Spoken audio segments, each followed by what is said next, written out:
is your stage. Hi, I am Donovan Carroll, and I am the dorkiest man alive. Or at least that's what I want them to say when I finally get my own TV show about myself, because I am a superhero. Yeah. Yeah, and like a lot of superheroes, it took me a really long time to start manifesting my powers. It happened when I was a teenager. Started noticing things a little bit different. Didn't realize until later on in life that everybody wasn't seeing the exact same things that I was seeing. So I started noticing some strange things. I want to point them out to you tonight. So when I moved to Amsterdam, I started taking this passion that I have, this love of mathematics, and instead of hiding it from everybody, hiding it from the world, I decided to practice and see exactly what I was able to do. So, my superpower, one of them I call is math sight. What this means is I see math everywhere. The problem with this is I don't stop seeing it everywhere. So once I started embracing this, it just started popping up everywhere. So when I am at home chopping vegetables, I'm trying to figure out the best way to chop an onion so that I make the fewest number of cuts and get the smallest number of onions in there. When I go to the grocery store, I am trying to figure out which is the best line to stand in at the supermarket so I can get out the fastest. In the garden, I'm trying to figure out the best way to break things. And the best way to cut bamboo so that I don't have to sit there and cut all single day, and it takes forever with the bamboo that I'm at war with right now. But one of my more fun abilities is things that I can do with math. So just for a moment, about 5 minutes, we're going to do official phone time. So if you guys happen to bring some kind of smartphone with you, you're allowed to go ahead and get them out. So I'm going to do some, show you exactly what I can do with my math site. Yeah. So go ahead and get your phones out, please. Yes, already out. I'm already boring you. All right, so on your phones, if you would please locate your calculator app. Many of you don't know it's there, but there is a calculator app. So if you please open that up. You ready? Yes. All right, what I would like you to do is to press the numbers 1 and 2 and put in 12 in the calculator. So we're going to do 12, and then do times 12 again. You should get 144, and then do times 12 again. And if you did it properly, you should get the number 1,728. Did we get this? Yes? Anybody not get that? Okay, if not, we'll check the calculator. All right, so making sure the calculator is working. Now what I want you guys to do is, instead of picking the number 12, I want you to pick a completely random 2-digit number. And I want you to do the exact same thing with it. So instead of 12, just pick whatever it is, times by itself, times again. All right, so if you did it properly, you should probably have either a 4-digit, a 5-digit, or a 6-digit number. Yes, reading numbers. Okay. Somebody please raise your hand. Volunteer, tell me what your number is. Somebody, oh, over here. Yeah. All right, can you read, how many digits does it have? 6. 6. Can you read out all 6 of the digits? Just like per digit or the actual number? Read out the number, yes. Okay. 753,000. Sorry. Okay, let me start again. It's a 6. One last try. Yes, okay. 753,571. 91. You picked the number 91. I did. Okay. All right. All right, yeah. So, just real quick, how many 2-digit numbers are there? Think before you say something. There are 90 of them. So the chances that I got that right of pure guessing is 1 out of 90. Let's do it again just to make it harder for me. All right, so anybody else want to volunteer? Somebody with another, down here on the ground. 704969. It's 89. Yes. All right. All right, so the chances I get it twice in a row randomly is 1 out of 8,100. Let's do it one more time. Anybody else? Someone in the back? Yes, sir. Yes. 152,064. 152,064. It was 54. Sorry, 64 Oh. again. I'll repeat once more. 152,064. 54? 64. Can you say it again? I'm Yes, sorry. of course. Yeah. 152,004. Sorry. 64. And 64. I'll repeat once more. 152,064. 54?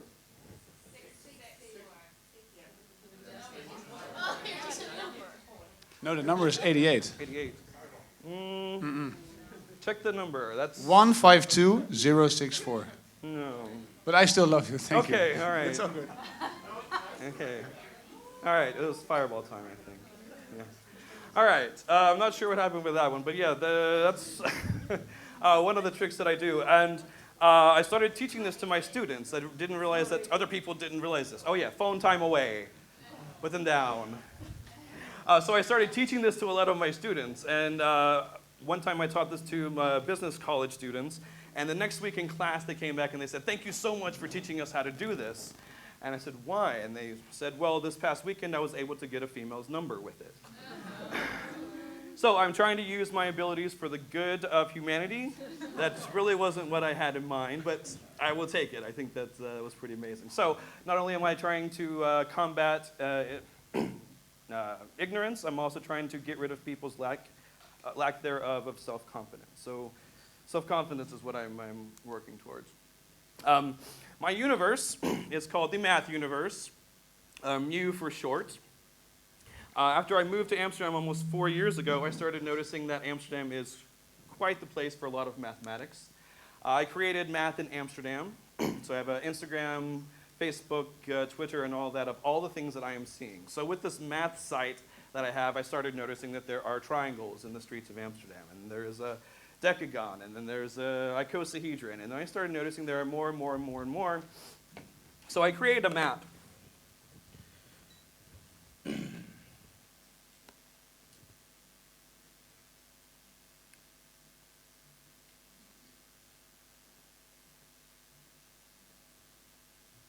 Don't clear.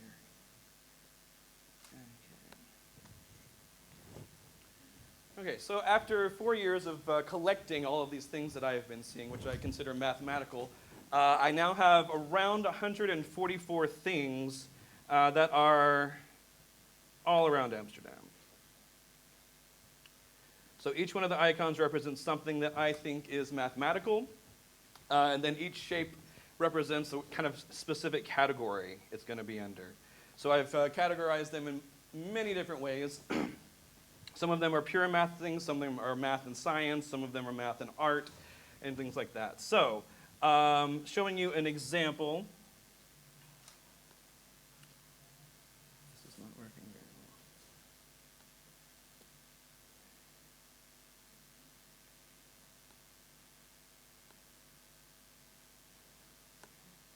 very well. Okay, this is on the side of the Vestikerk. There is special representation of Roman numerals. So I know it's maybe hard to see, but can we figure out what year is represented in the picture?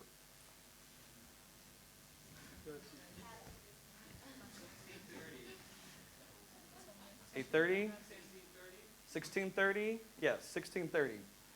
So this apostrophus, the very first character is what we see today as an M. So that represents 1,000, and the next one just to the right before the C is half of the first symbol, so that represents 500. So it's 1,000 plus 500 plus 100 plus 30. So the year of the church is 1630. There we go. Might be hard to read this one. This one is a plaque that was put up in the 1600s. It was done by a mathematician, somebody that was actually one of the mayors of Amsterdam. He put these up to let people know where the sea height level is. So it might be hard to read, but it says the sea height is 9 feet and 5 inches below this line. I love pointing this out to people because this is proof that the Dutch used to use non-metric. So this is an example of feet using inches. Yeah. So this is actual proof that parts of Europe actually used this before switching to the metric system.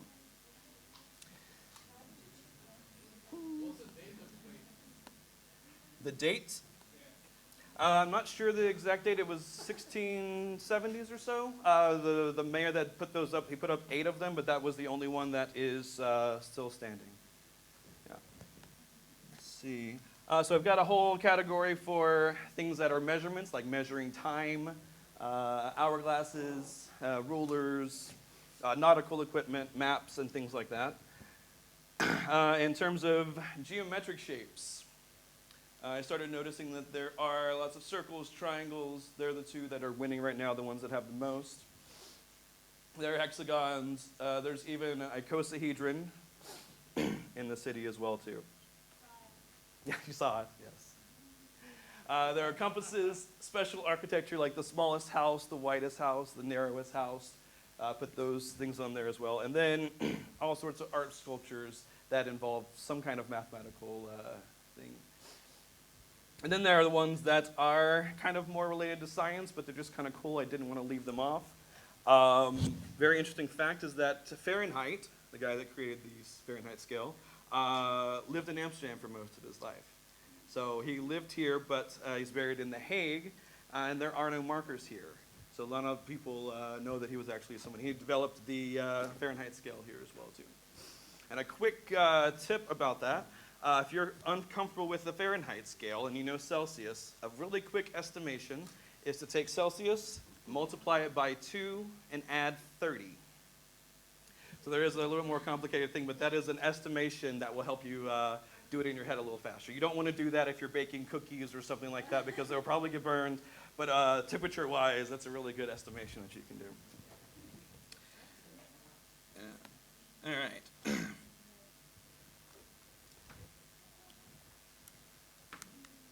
No, not asking yet. All right, so while we're talking about metric system, if you are also confused with miles versus kilometers, there's a very, very fast and easy way that you can do another estimation for this. So if you take the Fibonacci numbers, so I've got the first 12 Fibonacci numbers up there. If you look at the 2 consecutive numbers, the one on the left will represent miles, and the one on the right will represent kilometers. So if you hear something about 5 miles, you can estimate in that head to be about 8 kilometers. Yeah. Also, if you want to do it the other way around, if you hear 21 kilometers, the Fibonacci number before that is 13, so it's about 13 miles. The reason why this works, I have taken each pair and divided them. I took the second number divided by the first number, and that represents the ratio of 1. The second one's 2 divided by 1, that represents 2. 3 divided by 2, 1.5. And the white dots are going to be going up and down around the red line. The red line represents the golden ratio. The Fibonacci sequence converges up and down until it gets to that point. Now, the conversion factor for miles and kilometers is very, very close to the golden ratio. So what this means is we're able to use this as an estimate. And it's actually a little better because the green line is always below the red line. And it ends up being very, very close to the 5th ratio as an underestimate. And if you look at the 7th ratio, it's a slight overestimate. And those represent or correspond to the 5 and the 8 and the 13 and the 21. So those are the ones that actually give a really good estimate just off the top of your head. And you can use multiples of this as well, too. So if you hear 10 miles, you can just double it and do 16 kilometers. Or you can divide by 10. So if you hear 1.3 miles, that would be about 2.1 kilometers as well. So that works. All right. So working on my superhero persona, I don't have a costume. I'm not going to wear a cape. I don't have my underwear on top of my clothing or anything like that. But before I get a costume, before that's ready, I need to have a body to go in the costume. This is Fit for Free. Has anybody, you've seen the sign? Anybody been there before? Yeah. All right, so I've got a huge problem with this. When I first moved here, the sign said $9.95. Now it says $11.95. I don't understand how something that is free can go up in price. So with my mathematical curiosity, I went inside and I do like I like to do and ask a lot of really weird questions and make people feel uncomfortable. And the person that worked there could not explain to me why it was called Fit for Free. I still don't know to this day. So I went home and I researched it, and I'm trying to figure out, well, maybe they have something that is free, and I found out that they offer a free day. You can go there for not paying anything, just kind of try out the gym. And I said, well, maybe that's why they're called Fit for Free. Then I found out that they're not the only gyms that do this. There are lots of gyms in Amsterdam that give you a free yoga lesson or a free class, a free day, a free week. There are multiple gyms that give a free week. So I started testing them all out. I've now been to 4 gyms. People were like, well, how are you doing? Are you losing weight? I was like, oh, I'm not trying to lose weight. I'm trying to solve a math problem. I want to find out to what extent can I maximize my time in a gym and minimize my costs? Yeah, so that's what I'm trying to do. I'm not intentionally losing weight. It just happens. It's nice. So I'm either doing that or I'm trying to see if I can actually get fit for free, like the sign says. Working at that with my bike and also working in the garden. It's working really well. All right. My secret identity. I'm not going to mention that because it's a secret.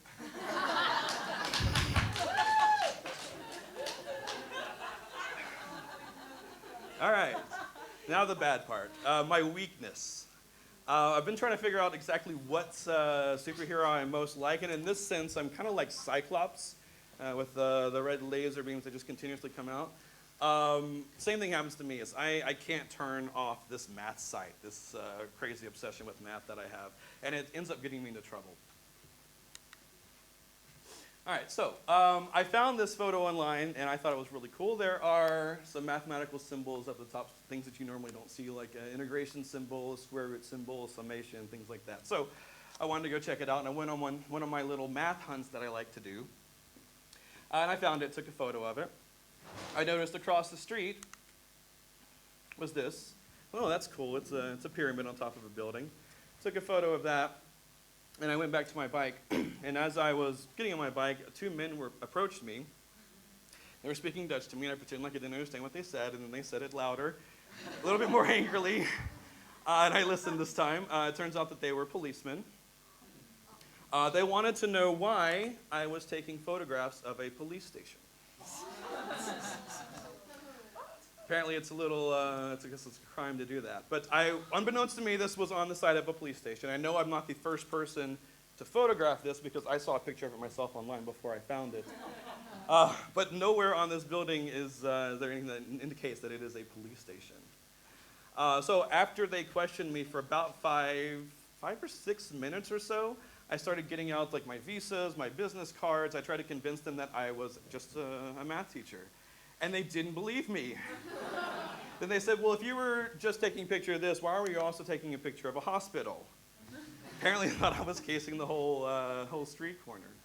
But basically, after about 8 minutes or so, I finally said, if I were not a math teacher, why would I lie and say that I was? Nobody would admit to that. And finally, they let me go. That's about as exciting as it gets in teacher world. Oh, my gadgets.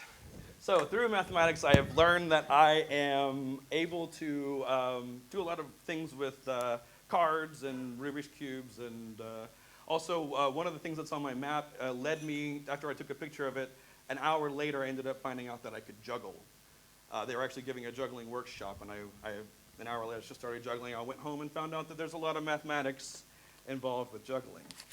So I'm going to do a quick little trick involving cards. I kind of think of myself as Gambit as well, too. I can't get the cards to explode or make fireballs or anything like that. Can I get to volunteer? No? Yeah? No. Okay. All right. All right. You can stay right there. It's fine. All right. So what I'm going to do is I'm just going to drop the cards, and I want you to say stop. Okay? All right. So just tell me. Are you sure? Yes. That was really fast. Okay. All right. Well, can you take a look at the top card and show everybody? Yeah. Don't let me see. Okay. Is that different than this card? Yeah. Is it different than that card? Yeah. Yeah. Okay. All right. Good. All right. So can you place it back on top right there? All right. And what I will do now is make this into 6 different piles. Like this. Can you, your card is at the top of one of these piles. Could you put your finger on one of the piles for me, which you think it's on top of? There are 6 piles. You have a 1 in 6 chance of getting it right. It's not too bad. Just touch it. You sure you want that one? Mm-hmm. Can you keep your finger on it for me? Just so I don't do anything weird. Okay. So I'm going to snap my fingers. Can you take a look at the top card now? Is that your card? Yeah? All right, good job. You picked the right one. Thank you. Yes. All right. Love that. Okay. Yeah, so I'm working on getting more gadgets and figuring out how to make my cards explode like Gambit does. I really think that's cool. Something else. This happened this week. I was hoping I've had some more information about it. I was biking around Amsterdam like this. I'm doing a sleep study, and I had all these cords and things sticking out of me, so I was trying to figure out if I can incorporate this into my costume. But after biking down the streets of Amsterdam and getting a lot of really weird looks, I decided to not do this. But I was hoping to have some nice graphs that was analyzing my sleep, because this math site stuff makes me lose sleep at night. I'm not joking. I'll give you an example later. All right. Now, my sidekick. I don't have one yet, so I'm always on the lookout. So if anybody would like to, I see some hands over there. Yeah, okay. What I'm doing in the meantime, I have an after-school club at the international school, and I am prepping for a sidekick many, many years in the future. So hopefully, I'm going to basically teach them everything I know, and hopefully that they are going to join me at some point. I call them my math minions. They're like my little army of nerds. I love it. It's wonderful. I told them I was going to mention them tonight, and both of them were very, very excited. So it's a hard process. All right. One thing I wanted to share with you guys. And this is something I am actually losing sleep over, so I'm hoping to pass this on to you because math is very, very infectious in the good way. These are near Central Station. They are tile numbers. Some of them are by themselves, some of them are next to each other. They're pretty much all over the place. The lowest number that I found so far is 15. The highest number, which I found on one of my math tours recently, on the tour we spotted it, was the number 27. And this is what the map looks like. I can't figure out what they are. I have asked people, made people very, very uncomfortable. No clue what it could be. But I've mapped them out, and the newest one, the 27, was over here, which pretty much destroyed all the theories that I had, because I thought it had maybe something to do with elevation, and then the lowest and highest number ended up being right next to each other. So I'm not quite sure. Yes, exactly. Every time I did that. All right. Yes, so this is a look into my math universe, my Mew as I like to call it. And these are examples of how math runs and both ruins my life. Thank you very much.